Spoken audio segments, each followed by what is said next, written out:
Já quero desejar meu ótimo dia para você, investidor, você investidora que está aqui com a gente no BMC Pre-Market. Eu sou Felipe Nascimento e você aqui fica por dentro de todas as notícias que vão impactar os mercados no Brasil e no mundo. Muita informação, muita análise para você fazer bons negócios ao longo dessa terça-feira, hoje, dia 17 de agosto.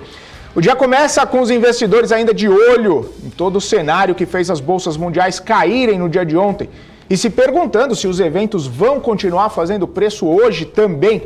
Lá fora ainda existem grandes preocupações com os eventos lá no Afeganistão. O Talibã tomou o poder e os Estados Unidos seguem retirando as tropas do país do Oriente Médio. O presidente Joe Biden fez um discurso duro, falando que os americanos não podem lutar e morrer numa guerra que os próprios afegãos não estão dispostos a lutar. Muitos países esperavam uma medida diferente dos Estados Unidos, até porque a China e a Rússia já sinalizaram um diálogo com o Talibã. Isso traz a desconfiança sobre o protagonismo americano na condução da política mundial, na política internacional. Já no cenário doméstico, o Boletim Focus trouxe ontem mais revisões de inflação e Selic para cima. A meta desse ano já está longe de ser cumprida e o receio do mercado é que até a meta de 2022 fique contaminada. Além da economia, a gente ainda tem a pressão política e o risco fiscal que seguiram no radar dos investidores. E todo esse cenário fez a Bolsa despencar no pregão de ontem. Dá só uma olhada nos números do fechamento de ontem, o Ibov caindo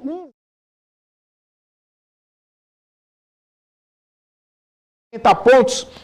A gente teve as empresas mais altas aqui no pregão, Qualicorp, CPFE, Suzano, Bradespar, mas nem essas altas acabaram trazendo ali um respiro para a Bolsa, embora no meio do pregão, no intradia, a Bolsa chegou a cair próximo dos 2%.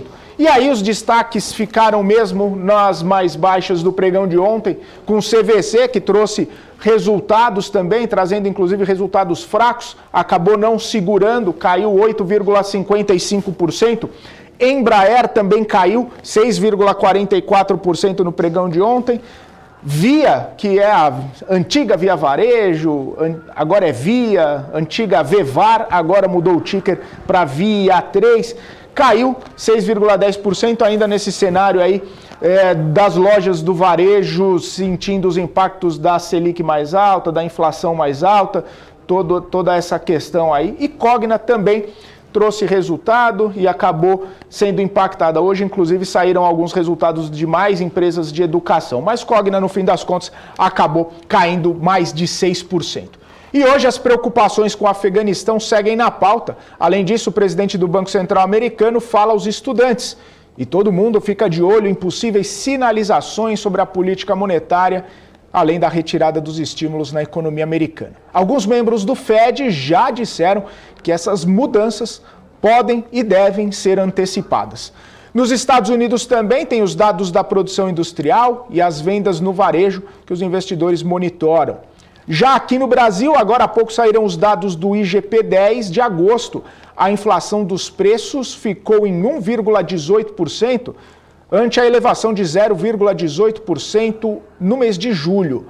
O IGP-10 tem alta de 16,88% agora em 2021 e 32,84% no acumulado de 12 meses. Também fica no radar dos investidores a questão fiscal, a questão política. A reforma do imposto de renda deve ser colocada em votação hoje no Congresso.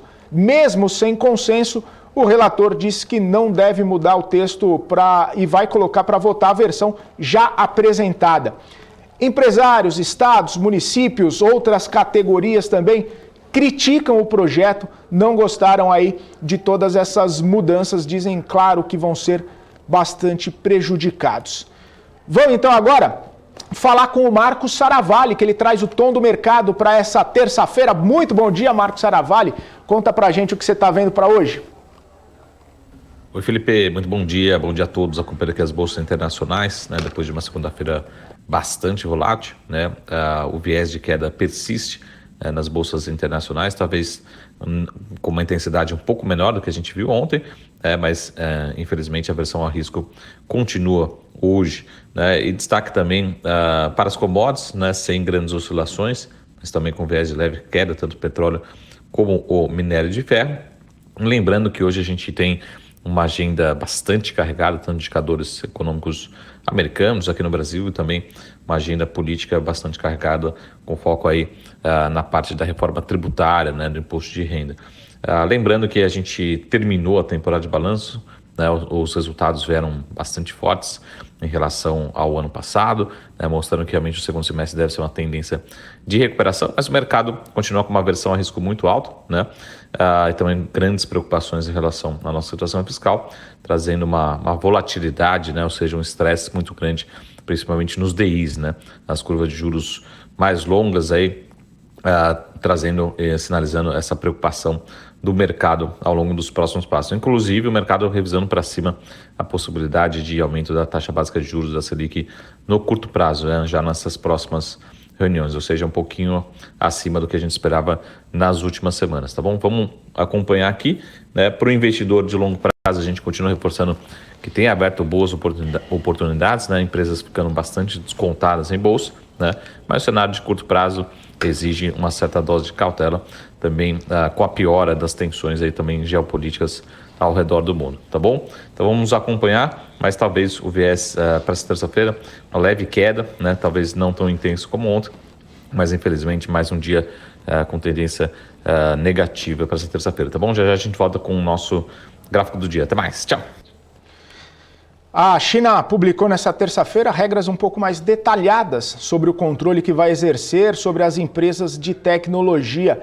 Essas regras visam impedir a concorrência desleal e o manuseio de dados sensíveis ao governo. É mais um passo na escalada de medidas sobre as plataformas de internet nos últimos meses. O governo chinês menciona o poder abusivo do mercado nesse setor, mau uso dos dados dos consumidores, assim como violação de direitos. E mais essa investida regulatória acabou mexendo, claro, com as bolsas na Ásia no pregão dessa terça-feira. Vamos dar uma olhadinha como se fecharam os índices lá na Ásia. Na China, a bolsa de Xangai, olha só, fechou em queda de 2%. Aqui, ó, Nikkei no Japão fechou em alta de 0,36%. E o índice Hang Seng em Hong Kong recuou 1,66%, as bolsas um pouco estressadas aí diante de toda essa questão mundial e também, claro, com mais questões regulatórias do governo chinês.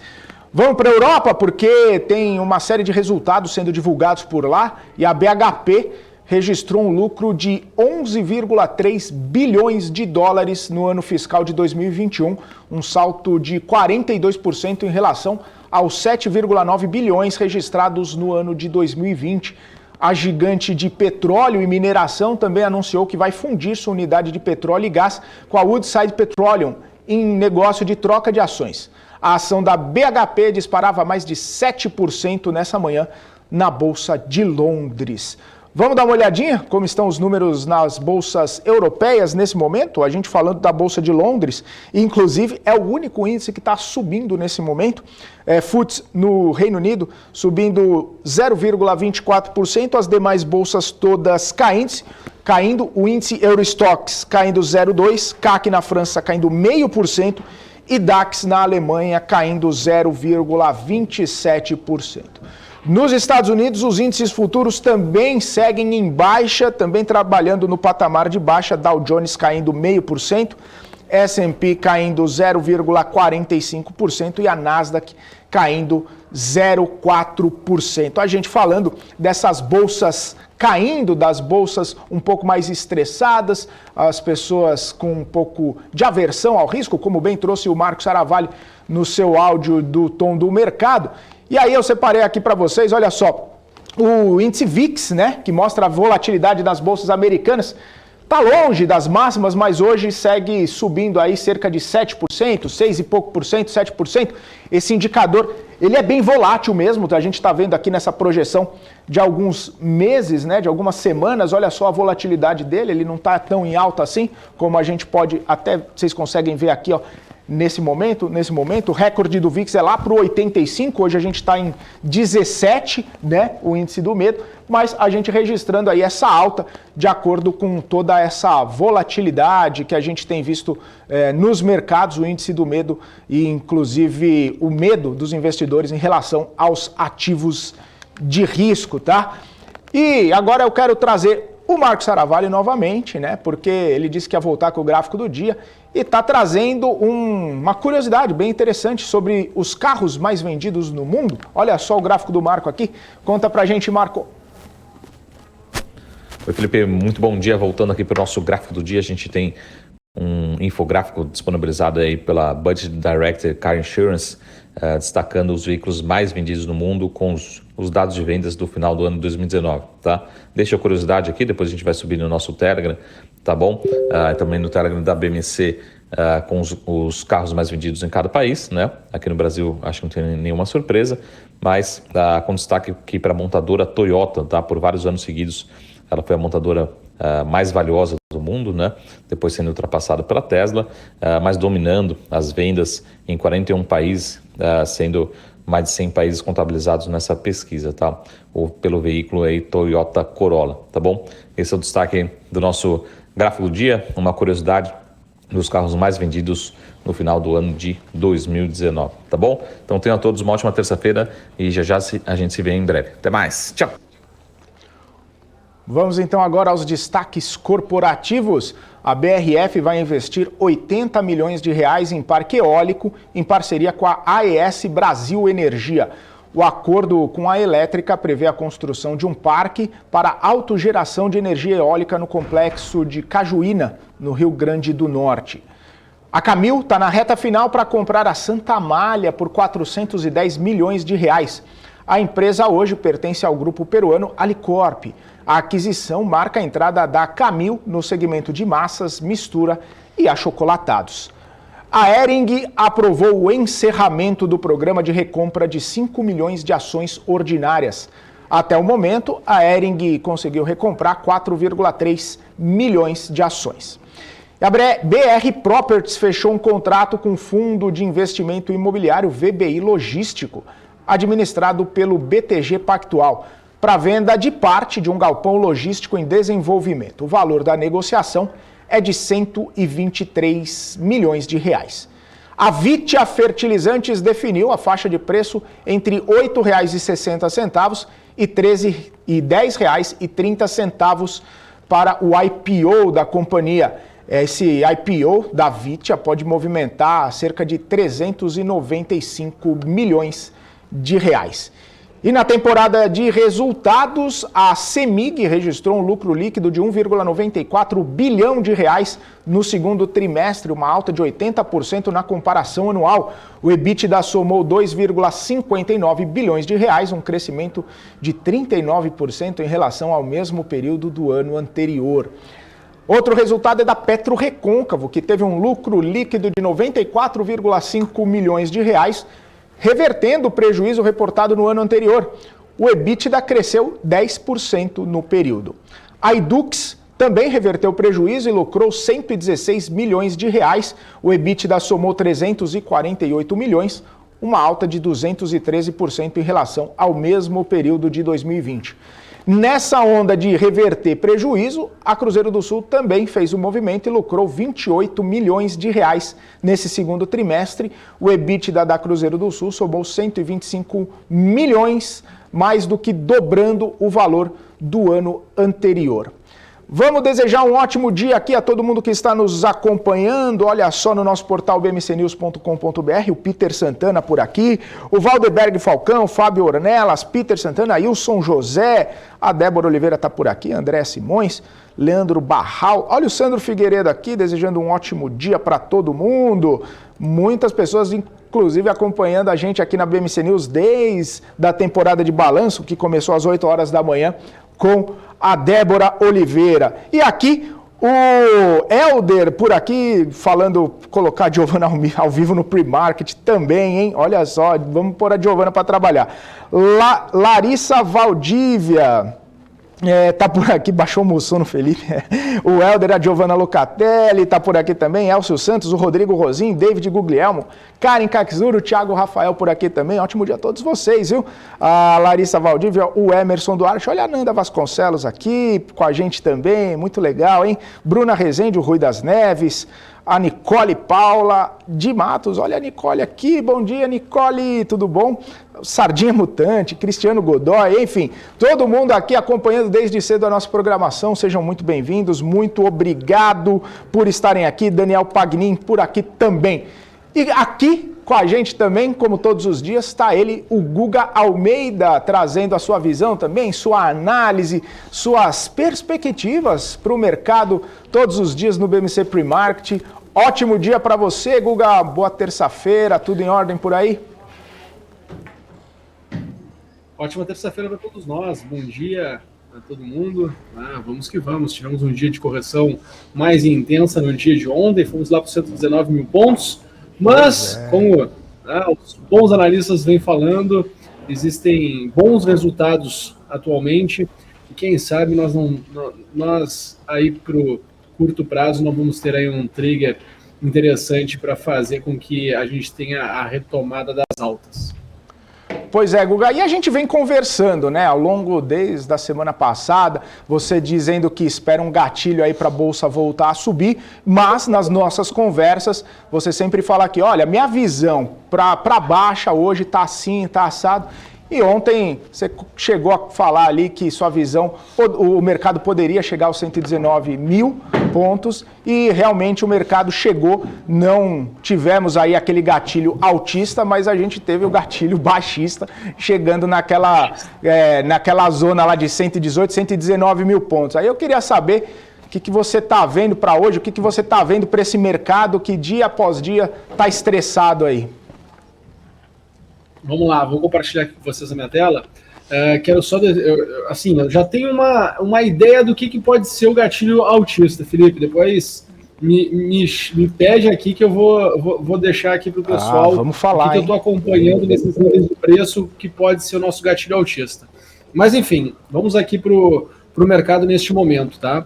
Ontem nós conversamos que existia uma possibilidade muito grande, né, ali na abertura do mercado à vista, que a gente poderia iniciar as nossas quedas aqui. E de fato foi exatamente o que aconteceu, né? A gente abriu aqui o Ibovespa, nosso índice ele estava reagindo de certa forma, tá? Tivemos aqui uma estrutura com característica corretiva, a gente consegue enxergar aqui o nosso W, né, do comportamento do preço aqui.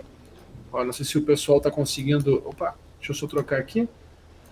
Aqui nós tivemos o nosso W do comportamento do preço. E aí, ali, às 10h30 da manhã, logo após, né, a abertura de todos os ativos, a gente entra no movimento direcional de baixa.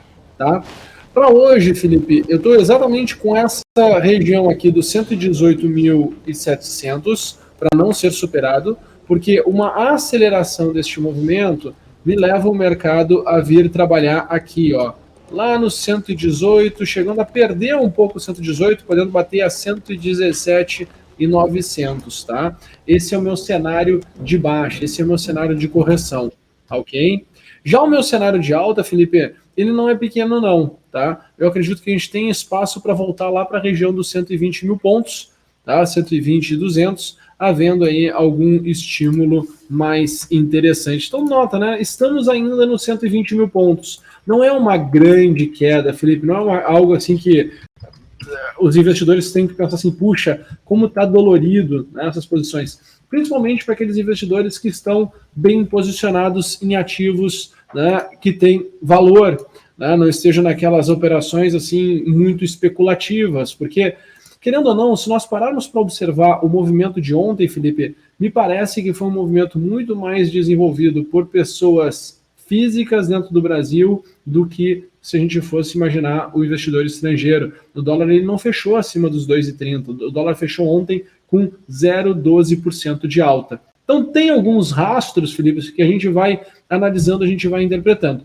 E também não perdemos aquela região o mercado não fechou abaixo daquela região dos 119 mil pontos, tá? Então, estou acompanhando, nós estamos aqui há 2 meses em correção, tá? Desde ali do início de junho. Então, durante esses 2 meses, é um grande período de correção, onde tem se intensificado as notícias negativas nesse último mês, tá? Então, se a gente for pegar ali a segunda quinzena de julho e esse período, né, essa primeira quinzena de agosto, é onde se intensificou de fato as notícias negativas. Antes o pessoal estava todo ele, né, com um otimismo em relação ao mercado.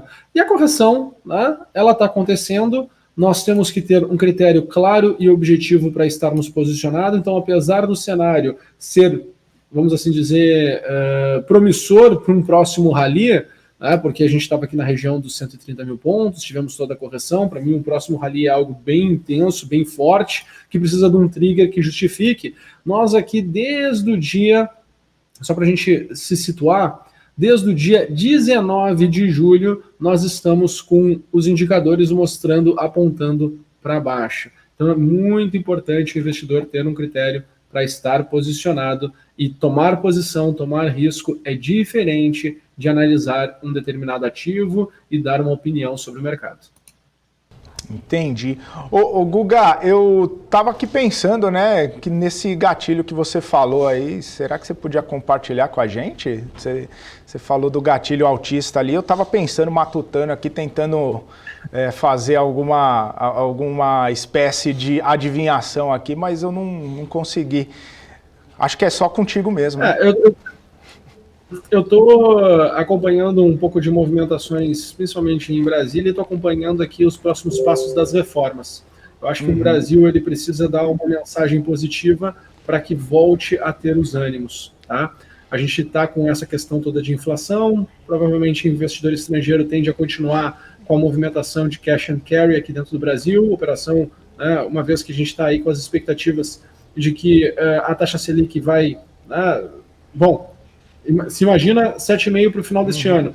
Provavelmente, na semana que vem vai ter um ajuste em relação a isso e provavelmente o apetite do investidor estrangeiro por esse tipo de investimento vai aumentar, tende a aumentar. Tá? Mas aqui para a Bolsa está muito relacionado a questões de reformas. Então, ficar ali atento, porque provavelmente vai começar aí a surgir um papo sobre reforma, enfim, tu sabe, né? Reforma tributária e assim por diante. Então, a gente tem que ficar acompanhando essas movimentações, porque provavelmente por ali a gente vai ter um próximo trigger aí para nossa Bolsa. Pois é, né? Hoje tem a votação lá, a reforma do imposto de renda, provavelmente, né? Tem essa votação.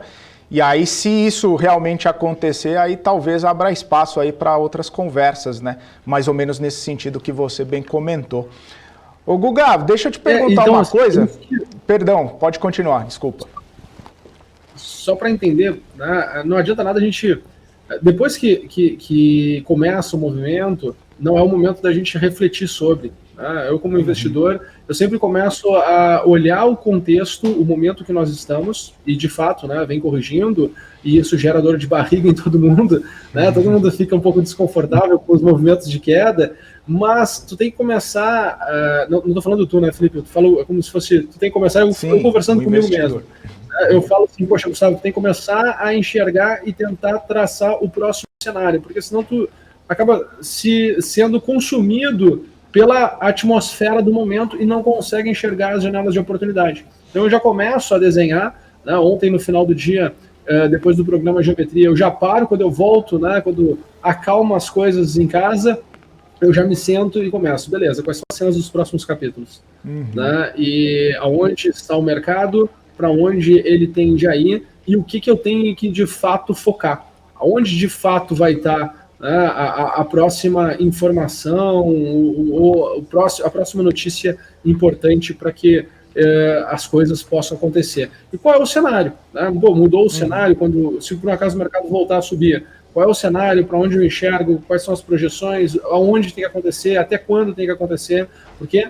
Né, constantemente vai saindo novas notícias, constantemente vão saindo novas informações. E, obviamente, tem que entender que eu sou ser humano, né? Eu gosto do meu dinheiro, eu gosto de preservar ele e de multiplicar ele, e eu tenho que entender que eu tenho que ter um critério claro, objetivo, e não posso, né, colocar os pés pelas mãos ou botar a carroça na frente dos bois, depende da região do país, né, que a gente tem a nossa maneira de se comunicar, mas não dá para tomar uma posição, não dá para tomar um risco de uma maneira infantil, sem calcular as consequências. Exatamente. Ô Guga, só para a gente encerrar aqui, né? Você falou essa questão do estresse, do cenário e toda essa movimentação. A gente tem visto o dólar bastante movimentado também nos últimos dias, né? Subindo, chegando ali mais de 5,25, pelo que eu estou vendo hoje aqui. O dólar chegando nesse momento 5,27, subindo mais 0,2%. E aí o dólar também entra nessa questão do cenário, entra na questão de um pouco mais de aversão do investidor, um pouco mais de cautela, temor. Como que você está vendo essa situação aí? O dólar nessa pegada aí chega mais perto dos 6, consegue voltar mais perto dos 4. Como que você está vendo essa questão do dólar, Guga? Ótima pergunta. E eu vou falar com prazer, Felipe, porque foi uma das reflexões que eu fiz ontem à noite. Tá? O que eu estava enxergando no dólar? Porque se a gente tivesse de fato, né, uma aversão forte do investidor estrangeiro em relação ao Brasil, tá, eu acredito que a gente teria tido essa movimentação mais intensa no dólar. Meu grande medo é o stop, porque está meio que dado, né, essa movimentação onde juros se mantém baixo lá fora e juros continuam aumentando aqui dentro do Brasil. Então, aumenta esse spread, aumenta essa possibilidade da operação de cash and carry. Aumentando essa oportunidade da operação de cash and carry, o fluxo tende, né, a entrar dentro do Brasil só para essa operação. E tende a se intensificar quando a gente passar os 6%. Tá? Olhando dessa maneira, o que eu imagino olha, o contexto todo do dólar, né, é um processo onde eu acredito que a gente vai ter uma projeção para baixo deste movimento aqui do dólar, e a tese, né, para fazer essa projeção, ela está em cima dessa movimentação que nós tivemos aqui entre os dias 25 de junho e 8 de julho. Então, minha tese está em cima dessa movimentação aqui. A projeção para baixo, tá, me leva lá nos 4,70. Que, querendo ou não, se tu fosse pensar em futuro, né, mesmo que tu tenha uma inflação maior, uma alta, né, um pouco mais intensa das commodities, enfim, tendo alguma coisa no mundo, uma pressão no mundo inflacionária, né, mesmo tu tendo esse movimento, uma valorização do real frente ao dólar dá um alívio nessa pressão, pelo menos aqui para nós brasileiros.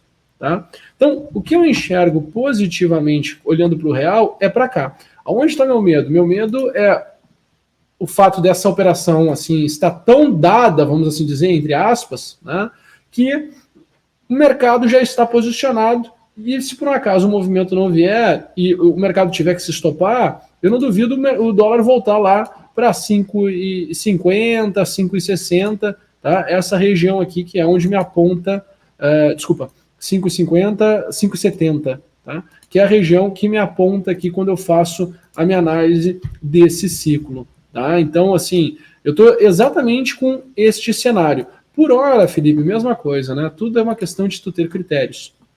Por hora, como eu estou com um viés baixista, tá? E eu assumo com tranquilidade, eu estou com um viés baixista, ou seja, eu estou buscando essa operação. Tá? Uma vez que eu estou buscando essa operação, não quer dizer que eu já esteja posicionado. Eu estou esperando que o mercado me dê uma sinalização, que nem o caso do Ibovespa, né? Eu gosto de procurar compras, mas não quer dizer que eu goste de procurar compras, que eu enxergue o cenário lá para cima, que eu vou estar posicionado. Eu tenho que ter um critério claro e objetivo, porque eu sou ser humano e eu vou errar no processo de tomada de decisão quando eu estiver posicionado, né? Eu vou querer o quê? Que eu vou enxergar só coisas boas para o mercado, né? Quando cai, eu vou falar que é oportunidade e não vou ficar aceitando os riscos que estão de fato. Então, traço cenários, mas o gatilho operacional, o estar posicionado, é algo extremamente objetivo, e aí eu considero que, poxa, mesmo com 20 anos de experiência de mercado, eu ainda sou, né, como qualquer outra pessoa, a gente é, de certa forma, deficiente, né, no controle das nossas emoções. Então, mesmo enxergando isso, o que eu tenho aqui de informação? Olha, por hora, o dólar ainda está apontando para cima, tu precisa, né, ver uma correção um pouco mais intensa do dólar para te dar um gatilho para entrar vendido. Mas o contexto está bem interessante e acredito que se entrar num processo de baixa novamente do dólar com essa elevação dos nossos juros, a gente pode sim enxergar o dólar e buscar os 4,70. Maravilha, então, Guga. Maravilha. Valeu, então, Guga. Obrigado aí mais uma vez pela parceria, obrigado mais uma vez por essas análises aí, tudo que você traz pra gente, essa visão do mercado todas as manhãs aqui. Ótimos negócios para você nessa terça-feira e a gente se vê amanhã novamente no Pre-Market. Obrigado, Felipe. Obrigado pelo convite. Amanhã nos vemos no Pre-Market. Um bom dia para todos e ótimos negócios. Valeu, Guga, um abração para você, ótimos negócios. E a gente segue aqui, ó, até já troquei minha tela aqui atrás, ó, BMC News. Era só para Paula não brigar comigo, eu já comecei a fazer a propaganda antes aqui, viu, Paula? Fê, fica tranquilo. Eu que tô em dívida com você. Esses 6 minutos aí, ó, ontem eu fiquei te devendo mais de 10, eu acho.